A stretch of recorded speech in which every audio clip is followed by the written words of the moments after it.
The massive council chamber stretched out like a giant bowl filled with thousands of seats. Each seat held a different alien species from across the galaxy. The air hummed with nervous energy as translators worked overtime to convert hundreds of different languages into something everyone could understand. Ambassador Tejo walked slowly to the human podium. His black uniform was perfectly pressed and his face showed no emotion at all. Behind him sat the entire human delegation, 12 people, who had served the Galactic Council for 40 years. They all knew what was coming today. The chamber fell quiet as the council president, a tall blue-skinned Aquarian named Veltar, raised his webbed hand.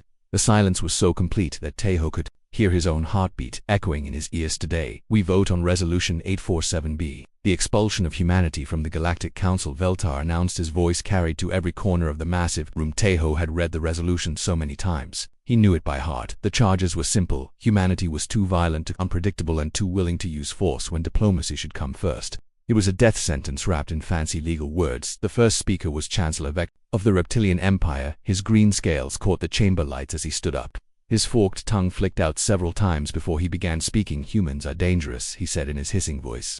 They have started 3 wars in the past decade. They ignore peaceful solutions and jump straight to violence. When the Zorthok pirates attacked the mining colonies, what did humans do? They sent warships, not negotiators. A wave of agreement rippled through the chamber. Many heads nodded and several species made sounds of approval. Tejo kept his face blank, but inside he remembered those mining colonies. The pirates had been torturing innocent workers for weeks while the council debated proper response protocols. The human fleet had arrived and ended the crisis in 2 days. Next came the crystalline Vorthok representative. Her body looked like living diamond and her voice sounded like wind chimes in a storm. The humans refused to follow proper diplomatic channels. She sang, every decision must go through the council for approval. This is how we maintain peace, yet humans act first and ask permission later. More nods, more sounds of agreement. Tejo thought about the Kepler station disaster when a solar flare was about to destroy a research facility with 2,000 scientists inside. The council had wanted to form a committee to study the problem. The human rescue ships had ignored protocol and saved everyone while the committee was still being formed. One by one the speakers came forward. Each one had a story about human aggression or human disregard for rules. The insectoid hive queen buzzed angrily about humans refusing to surrender prisoners to proper council justice. The gas giant floaters whistled complaints about human ships flying through their sacred migration routes. The plant people rustled their leaves in fury over human terraforming projects that did not wait for environmental impact studies. Tejo listened to every word, every accusation, every complaint. He had heard them all before in smaller meetings and private conversations. The humans were too quick to fight, too willing to break rules, too ready to act without permission. What none of the speakers mentioned were the other stories: the human doctors who had cured the Red Plague that was killing millions, the human engineers who had built the hyperspace relay network that connected the galaxy, the human teachers who had shared knowledge freely with every species, the human soldiers who had died protecting worlds that were not even their own. When the last speaker finished, Veltar looked directly at Tejo. Does the human delegation wish to respond to these charges? Tejo stood up slowly. He walked to the center of the chamber where everyone could see him clearly. The silence was so deep it felt like being underwater. He looked around at thousands of alien faces. Some looked angry, some looked sad, but most just looked uncomfortable. We have served this council for 40 years, he said quietly. His voice carried clearly through the chamber translation systems. We have bled for species we had never met before joining. We have shared our knowledge, our resources, and our lives with everyone in this room. He paused and looked up at the highest tier of seats where the most powerful species sat. We have made mistakes, yes, we have acted without permission. Yes, we have used force when others wanted to talk, but we have never acted out of hatred or greed. We acted to protect the innocent and defend the weak. The chamber remained silent. Tejo could see some delegates looking down at their hands or studying their datapads. They knew he was right, but they had already made their decision. If you believe we are too dangerous to remain, then we accept your judgment, he continued. But know this, we came to this council as allies. We offered partnership and friendship. We hoped to build something better together. If that dream is over, then it ends. Tejo walked back to his seat. The chamber stayed quiet for several long minutes. Then Veltar called for the vote.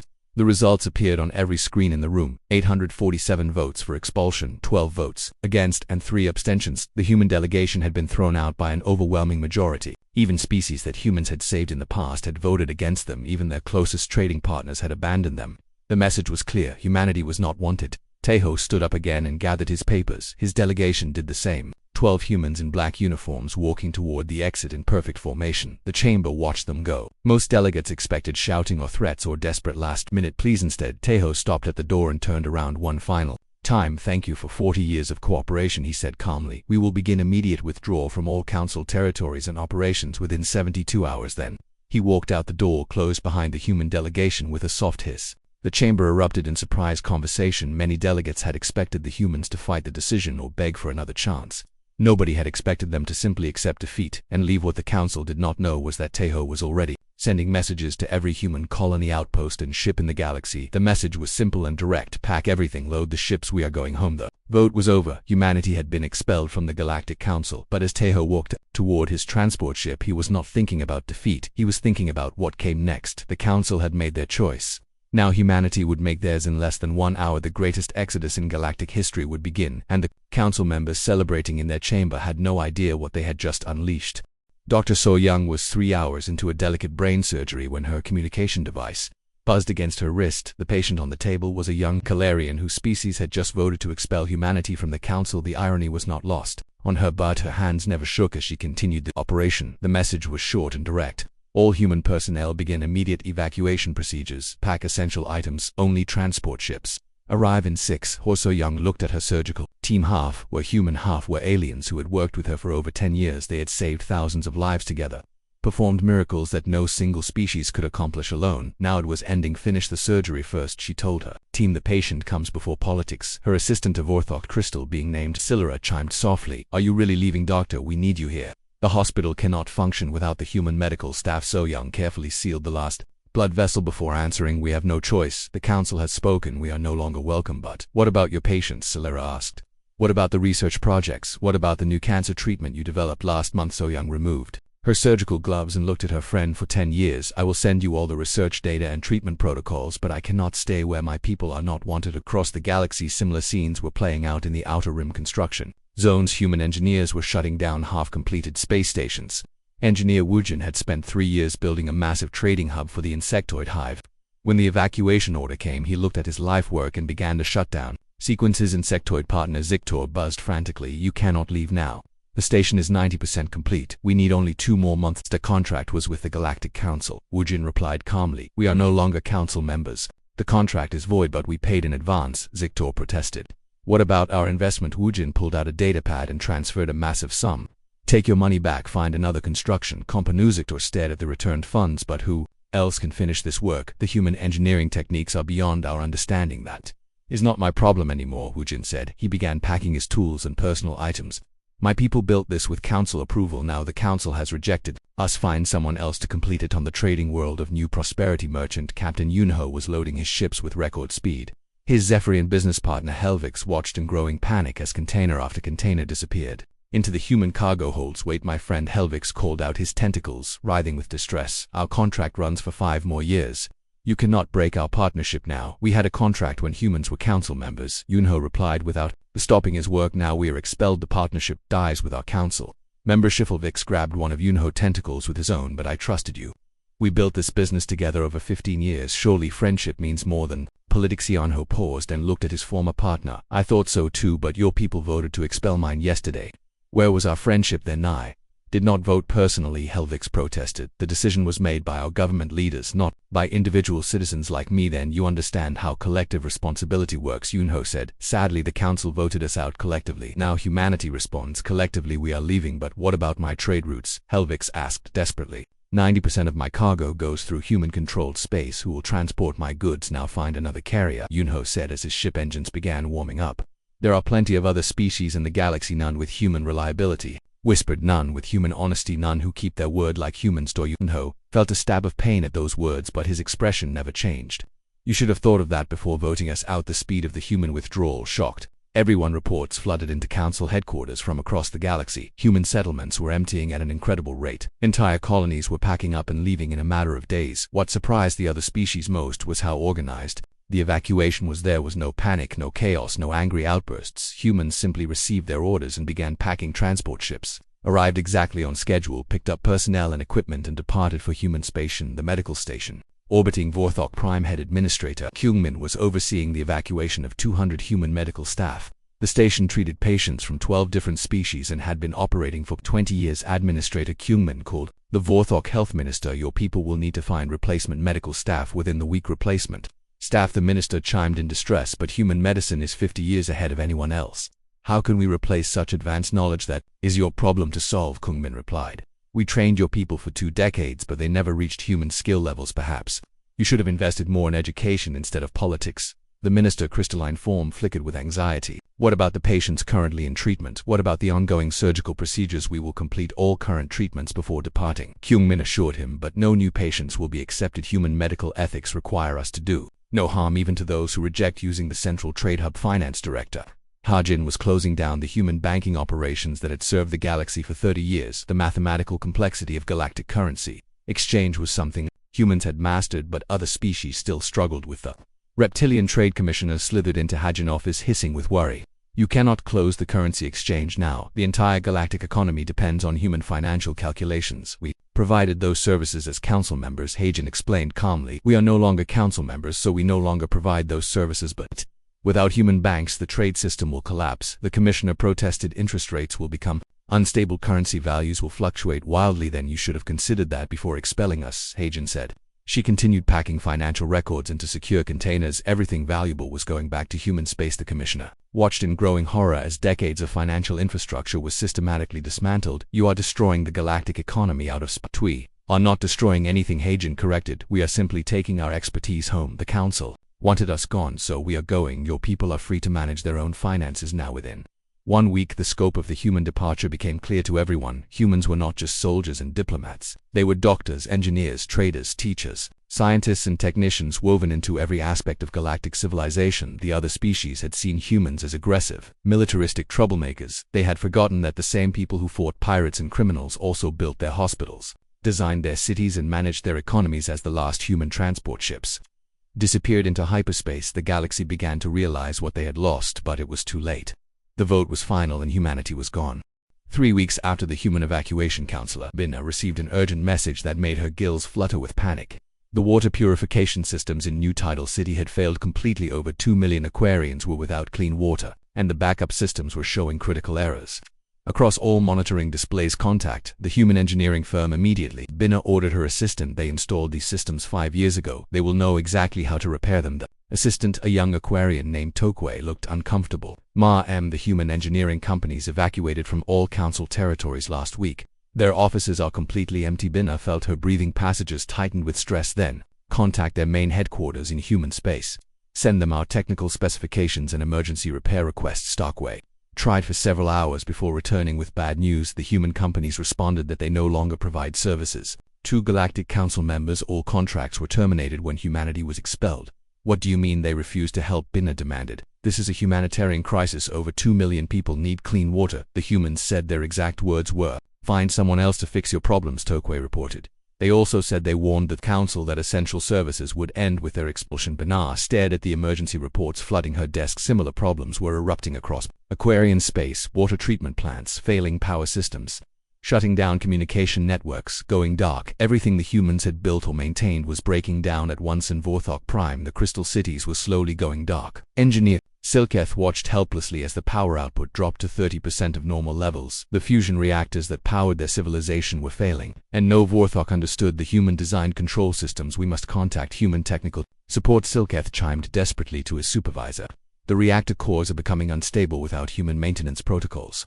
We risk complete system failure. The supervisor crystalline form flickered with anxiety. The humans have withdrawn from all council space. They refuse to answer our technical requests. But they built these reactors, Silketh protested. They're the only ones who understand the complex fusion matrix calculations. Without their expertise, our cities will lose power completely. Then we must learn to manage without them, the supervisor replied, though his voice cracked with worry. Find Vorthok engineers who can study the human designs, figure out how their technology works. Silketh looked at the massive technical manuals the humans had left behind. The mathematics were incredibly complex, far beyond current Vorthok understanding. It would take decades to master what humans had built in just a few years. The reptilian empire faced even worse problems there. Agricultural stations had stopped producing food when the hydroponic systems failed. Chancellor Vexrim slithered through the empty growing chambers, watching crops wither and die. How long until complete crop failure? He hissed at his agricultural minister. The minister's scales were pale with fear. 2 weeks at most. Chancellor, the human-designed nutrient delivery systems have shut down.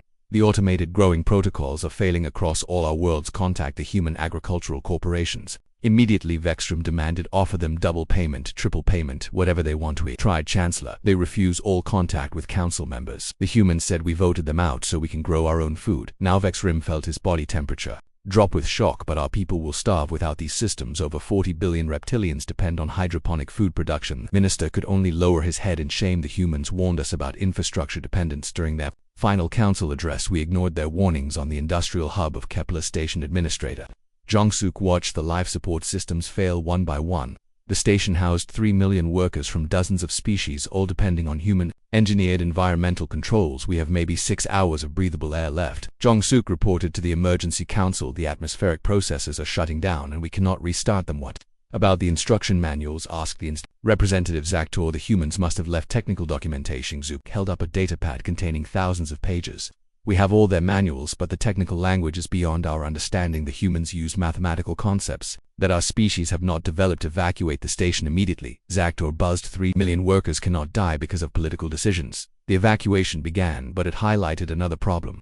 Human transport companies had provided most of the galaxy freight services. Without human ships, there was not enough cargo capacity to move 3 million people quickly. Reports flooded into council headquarters from every corner of the galaxy. Medical centers could not treat patients without human-trained doctors. Space elevators stopped working when their control systems failed. Mining operations shut down without human geological surveys. Trade routes became dangerous without human patrol. Ships Council President Veltar called an emergency session as the crisis reports mounted higher each day. Representatives arrived looking haggard and desperate. Many had not slept in days as they dealt with cascading failures across their territories. We must acknowledge our mistake, Veltar announced. To the half-empty chamber, many council members could not attend because their transportation systems had failed. This crisis proves we acted too hastily in expelling humanity. The Vorthok representative Kilera chimed weakly. Our crystal cities are going dark without human-maintained power systems. Our people are leaving the cities and returning to primitive cave dwellings. The reptilian chancellor hissed his agreement. Our food production has collapsed without human agricultural technology. My people face starvation within months. One by one, the reports came in. Each species faced the same problem. Human technology was failing and no one else understood how to fix it. The humans had not just been warriors and diplomats, they had been the galaxy technical backbone. Councillor Minho of the Manufacturing Guild stood up slowly.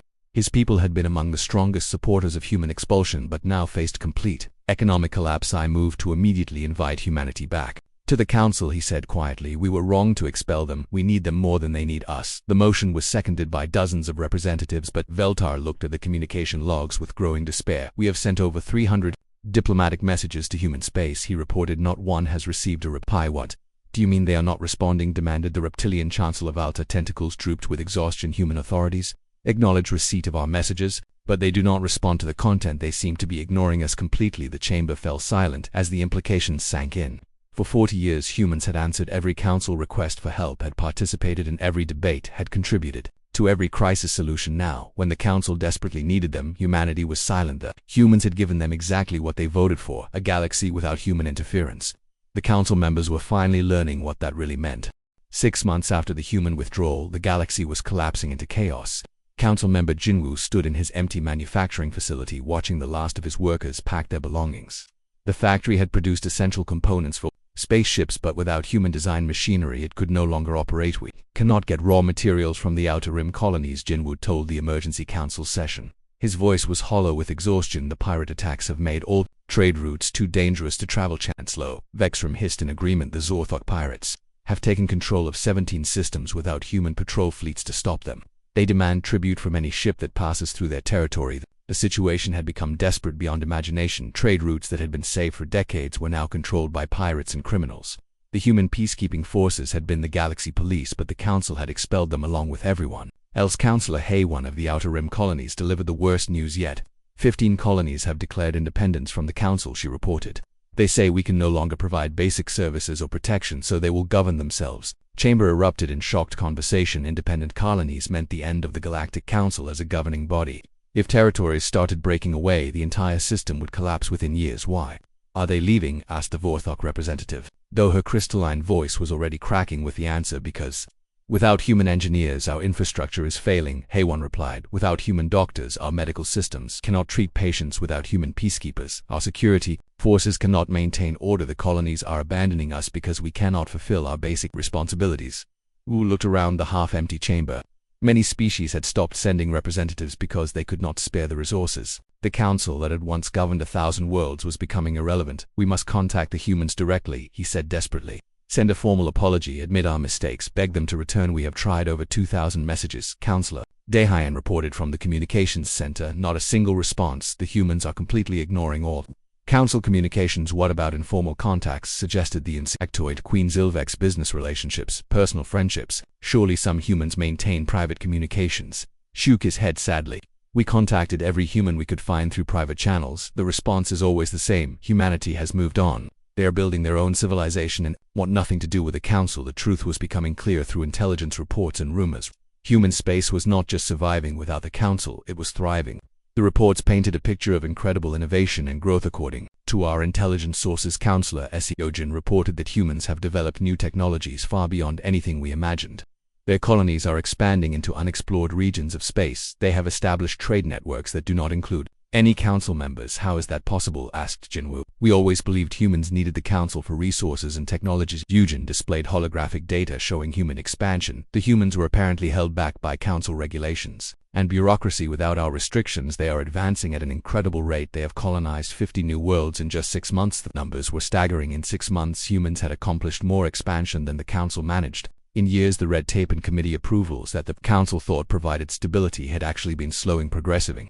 Worse, the humans were discovering new resources and technologies. The council had been so focused on maintaining the status quo that they had missed opportunities for growth and advancement. We need those resources desperately, Jinwoo said, looking at the reports of human mining operations. The rare minerals they are finding could solve our energy crisis. The reptilian chancellor made a sound of bitter laughter. They offered to share those resources for 40 years. We rejected their proposals as too aggressive.